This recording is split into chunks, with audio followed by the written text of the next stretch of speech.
नमस्कार दोस्तों, स्वागत है आपका हमारे चैनल फ्लो इन भक्ति में। चलिए आज जानते हैं निर्जला एकादशी के बारे में। हिंदू धर्म में हर एक एकादशी का अलग अलग महत्व है। पंचांग के अनुसार हर माह के कृष्ण और शुक्ल पक्ष में एक एक एकादशी पड़ती है और हर एक का अपना महत्व है। ज्येष्ठ मास के शुक्ल पक्ष की एकादशी को निर्जला एकादशी कहा जाता है। इस दिन व्रत रखने मात्र से अन्य एकादशी के बराबर फल की प्राप्ति होती है। इस एकादशी को सबसे कठोर एकादशी में से एक माना जाता है, क्योंकि इस व्रत में जल तक पीने की मनाही होती है। इस दिन भगवान विष्णु की पूजा करने के साथ व्रत रखने से हर तरह के दुख दूर हो जाते हैं और सुख समृद्धि धन संपदा की प्राप्ति होती है। इस साल निर्जला एकादशी की तिथि को लेकर थोड़ा सा असमंजस की स्थिति बनी हुई है। बता दें कि इस साल निर्जला एकादशी का व्रत 6 जून 2025 को रखा जा रहा है। निर्जला एकादशी का विशेष महत्व है। इस एकादशी को सबसे कठोर एकादशी माना जाता है। इस दिन जल तक ग्रहण नहीं किया जाता है। इसे मोक्षदायिनी एकादशी के अलावा भीमसेनी एकादशी के नाम से भी जानते हैं। इस एकादशी का व्रत सबसे पहले पांडव पुत्र भीम ने रखा था। इसी के कारण इसे भीमसेनी एकादशी भी कहा जाता है।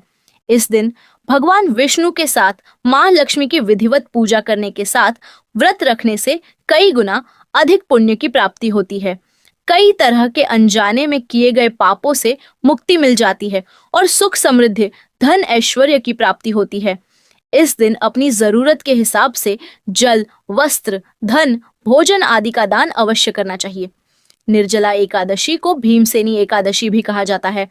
साल में कुल 12 एकादशी होती है और उनमें सबसे प्रमुख एकादशी निर्जला एकादशी मानी जाती है। कहते हैं कि इस एक व्रत को करने से सभी एकादशियों का व्रत करने के समान फल प्राप्त हो जाता है। मान्यता है कि इस दिन अन्न और धन का दान करना बहुत ही शुभ माना जाता है। ऐसा करने से पैसों की कमी नहीं होती और आपके घर में हमेशा बरकत बनी रहती है। इसीलिए निर्जला एकादशी का व्रत और दान दोनों ही बहुत महत्वपूर्ण हैं। साथ ही इस दिन विष्णु सहस्त्र नाम और विष्णु चालीसा का पाठ करने का खास महत्व शास्त्रों में बताया गया है। आइए सुनते हैं निर्जला एकादशी व्रत कथा। भीमसेन व्यास जी से कहने लगे कि हे पितामह, भ्राता युधिष्ठिर, माता कुंती, द्रौपदी, अर्जुन, नकुल और सहदेव आदि सब एकादशी का व्रत करने को कहते हैं, परंतु महाराज मैं उनसे कहता हूँ कि भाई मैं भगवान की शक्ति पूजा आदि तो कर सकता हूँ, दान भी दे सकता हूँ, परंतु भोजन के बिना नहीं रह सकता। इस पर व्यास जी कहने लगे कि हे भीमसेन, यदि तुम नरक को बुरा और स्वर्ग को अच्छा समझते हो तो प्रति मास की दोनों एकादशियों को अन्न मत खाया करो। भीम कहने लगे कि हे पितामह, मैं तो पहले ही कह चुका हूँ कि मैं भूख सहन नहीं कर सकता। यदि वर्ष भर में कोई एक ही व्रत हो तो वह मैं रख सकता हूँ, क्योंकि मेरे पेट में वृक्ष नाम वाली अग्नि है, सो मैं भोजन किए बिना नहीं रह सकता। भोजन करने से वह शांत रहती है, इसलिए पूरा उपवास तो क्या एक समय भी बिना भोजन किए रहना कठिन है। अतः आप मुझे कोई ऐसा व्रत बताइए जो वर्ष में केवल एक बार ही करना पड़े और मुझे स्वर्ग की प्राप्ति हो जाए। श्री व्यास जी कहने लगे कि हे पुत्र, बड़े बड़े ऋषियों ने बहुत शास्त्र आदि बनाए हैं जिनसे बिना धन के थोड़े परिश्रम से ही स्वर्ग की प्राप्ति हो सकती है। इसी प्रकार शास्त्रों में दोनों पक्षों की एकादशी का व्रत मुक्ति के लिए रखा जाता है। व्यास जी के वचन सुनकर भीमसेन नरक में जाने के नाम से भयभीत हो गए और कांप कर कहने लगे कि अब क्या करूं? मास में 2 व्रत तो मैं कर नहीं सकता। हाँ, वर्ष में एक व्रत करने का प्रयत्न अवश्य कर सकता हूँ। वर्ष में एक दिन व्रत करने से यदि मेरी मुक्ति हो जाए तो ऐसा कोई व्रत बताइए।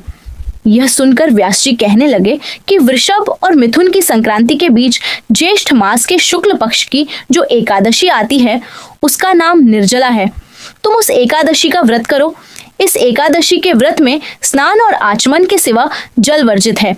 आचमन में 6 मासे से अधिक जल नहीं होना चाहिए, अन्यथा वह मद्यपान के सदृश हो जाता है। इस दिन भोजन नहीं करना चाहिए क्योंकि भोजन करने से व्रत नष्ट हो जाता है। यदि एकादशी को सूर्योदय से लेकर द्वादशी के सूर्योदय तक जल ग्रहण न करे तो उसे सारी एकादशियों के व्रत का फल प्राप्त होता है। द्वादशी को सूर्योदय से पहले उठकर स्नान आदि करके ब्राह्मणों का दान आदि देना चाहिए। इसके पश्चात भूखे और सत्पात्र ब्राह्मण को भोजन कराकर फिर आप भोजन कर लेना चाहिए। इसका फल पूरे 1 वर्ष की संपूर्ण एकादशियों के बराबर होता है। व्यास जी कहने लगे कि हे भीमसेन, यह मुझको स्वयं भगवान ने बताया है। इस एकादशी का पुण्य समस्त तीर्थों और दानों से अधिक है। केवल एक दिन मनुष्य निर्जल रहने से पापों से मुक्त हो जाता है। जो मनुष्य निर्जला एकादशी का व्रत करते हैं उनकी मृत्यु के समय यमदूत आकर नहीं घेरते, वरन भगवान के पार्षद उसे पुष्पक विमान में बिठाकर स्वर्ग को ले जाते हैं। अतः संसार में सबसे श्रेष्ठ निर्जला एकादशी का व्रत है, इसलिए यत्न के साथ इस व्रत को करना चाहिए। उस दिन एयूएम नमो भगवते वासुदेवाय मंत्र का उच्चारण करना चाहिए और गौदान करना चाहिए। इस प्रकार व्यास जी की आज्ञानुसार भीमसेन ने इस व्रत को किया। इसीलिए इस एकादशी को भीमसेनी या पांडव एकादशी भी कहते हैं। निर्जला व्रत करने से पूर्व भगवान से प्रार्थना करें कि हे भगवान, आज मैं निर्जला व्रत करता हूँ, दूसरे दिन भोजन करूंगा। मैं इस व्रत को श्रद्धा पूर्वक करूंगा, अतः आपकी कृपा से मेरे सब पाप नष्ट हो जाए। इस दिन जल से भरा हुआ एक घड़ा वस्त्र से ढककर स्वर्ण सहित दान करना चाहिए। जो मनुष्य इस व्रत को करते हैं उनको करोड़पल सोने के दान का फल मिलता है, और जो इस दिन यज्ञादि करते हैं उनका फल तो वर्णन ही नहीं किया जा सकता। इस एकादशी के व्रत से मनुष्य विष्णु लोक को प्राप्त होता है। जो मनुष्य इस दिन अन्न खाते हैं वे चांडाल के समान हैं, वे अंत में नरक में जाते हैं। जिसने निर्जला एकादशी का व्रत किया है वह चाहे ब्रह्म हत्यारा हो, मद्यपान करता हो, चोरी की हो या गुरु के साथ द्वेष किया हो, मगर इस व्रत के प्रभाव से स्वर्ग जाता है। हे कुंती पुत्र, जो पुरुष या स्त्री श्रद्धा पूर्वक इस व्रत को करते हैं उन्हें अग्रलिखित कर्म करने चाहिए। प्रथम भगवान का पूजन, फिर गौदान, ब्राह्मणों को मिष्ठान्न व दक्षिणा देनी चाहिए तथा जल से भरे कलश का दान अवश्य करना चाहिए। निर्जला के दिन अन्न, वस्त्र, उपाहन, जूती आदि का दान भी करना चाहिए। जो मनुष्य भक्ति पूर्वक इस कथा को पढ़ते या सुनते हैं उन्हें निश्चय ही स्वर्ग की प्राप्ति होती है। ये था आज का वीडियो। जानकारी अच्छी लगी हो तो वीडियो को जरूर लाइक करें और कमेंट में हरि ओम जरूर लिखें। जय श्री कृष्णा।